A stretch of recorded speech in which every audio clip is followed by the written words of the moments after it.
What's up, everybody? Welcome to Podcast Now. I'm Alex, and in this video, I want to talk about why I am getting Persona 5 Tactica. This is my series where I talk about whether I'm getting, not getting, or I'm somewhere in between a game. And for Persona 5 Tactica, this is a must-play day one kind of thing. And honestly, besides Avatar Frontiers of Pandora being in early December, this is, for me, in my list of games, this is towards the end. This is kind of the conclusion of the absolutely insane fall period that we had. And I honestly look to Persona 5 Tactica as, okay, once I get through this, and I'm not going to rush it, and obviously this is probably going to be a pretty long game. Once I'm done here, you play Avatar, and then, you can clean up your backlog. You can go back to the 30 games that you didn't buy because there were 60 games that came out. That is what this game means to me in a nutshell. Okay, all kidding aside, this game looks awesome. And coming from, I guess you could say, a new age Persona fan, I played Persona 4 Golden on the Vita, which is a number one, a must-buy system, but number two, a must-buy game.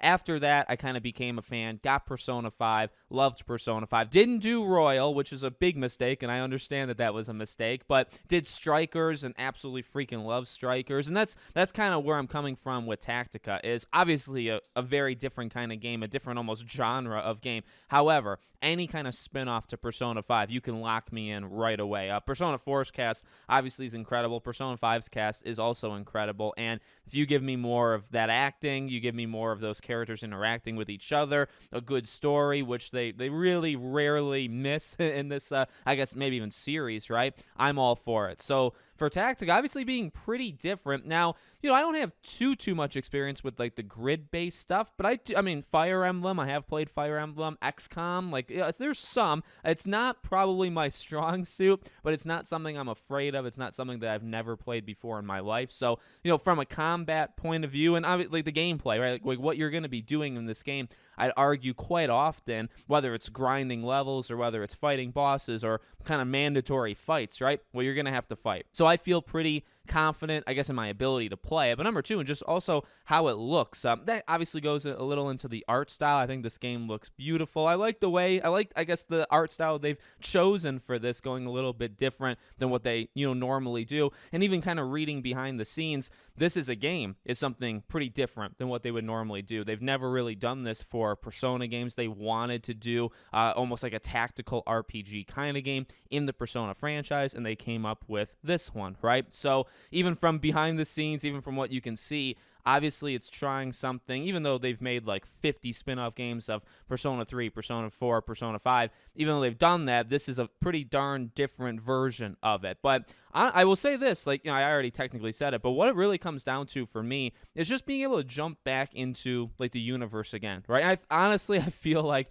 for a lot of Persona fans, that's generally what it is. We love the series, but you have to love like the base game, I think, right? Like you love 4 or you love 5, and then if you love those characters, like that cast, and then you love the game itself, anything that's a spin-off, well, you're just being able to jump back into that universe, right? Whether it's like DLC or literally in Persona's case, a full-on, other game, which is what they do so often. It's just another, and honestly, it's an excuse. It's an excuse to, I guess, not play Persona 5 again or Royal, but jump back into that universe with a familiar cast of characters that you love interacting, and you kind of just want to see more. At least for me, I got emotional to a degree. I wasn't like crying or anything, but I got like pretty sad saying goodbye. I remember saying to like my wife, like, this sucks, like saying goodbye at the end of 5 when you're saying goodbye to these characters and they're kind of saying goodbye to each other. It sucks because you're with them for literally like 100+ hours. You don't really want to leave. And I think it's one of the better casts,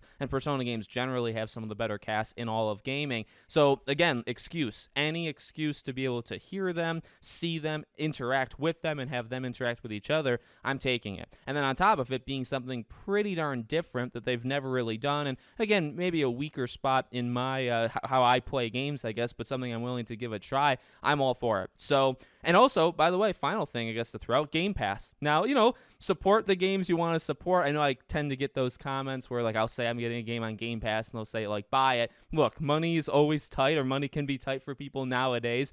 There's, like I said, 50, 60 games that have come out in the past couple months. This game's on Game Pass. Actually, Like a Dragon, The Man Who Erased His Name, that's also on Game Pass. So Xbox is kind of cleaning up the Japanese, area games in November. They're doing a great job of allowing you to not pay full price. So honestly, for me, I'm going to take advantage of that. I'm going to be playing it on Game Pass. And, like I said, this is kind of the conclusion. And that means something to me, right? Because I guess when I'm recording this, Spider-Man's not out. But when you guys see it, Spider-Man is out. Like Spider-Man, Alan Wake, and going backwards into like Starfield and Mortal Kombat and all that stuff. There's been so many games to be able to go through November, play a couple, Persona 5 being kind of the last one, and then again, Avatar. I really looked at Persona as being that really strong, almost safe. Like, I kind of expect Persona 5 Tactica to be a safe, good game. Like, if it's bad, I'd actually kind of be shocked, right? And then to play it, experience it, and then to kind of say, okay, thank God, we survived. And I mean, it's a good problem to have, right? Playing like 40 games, it's a good problem, but it is a lot, and I'm kind of ready to be done with it, but not until I play, the rest of these games. So let me know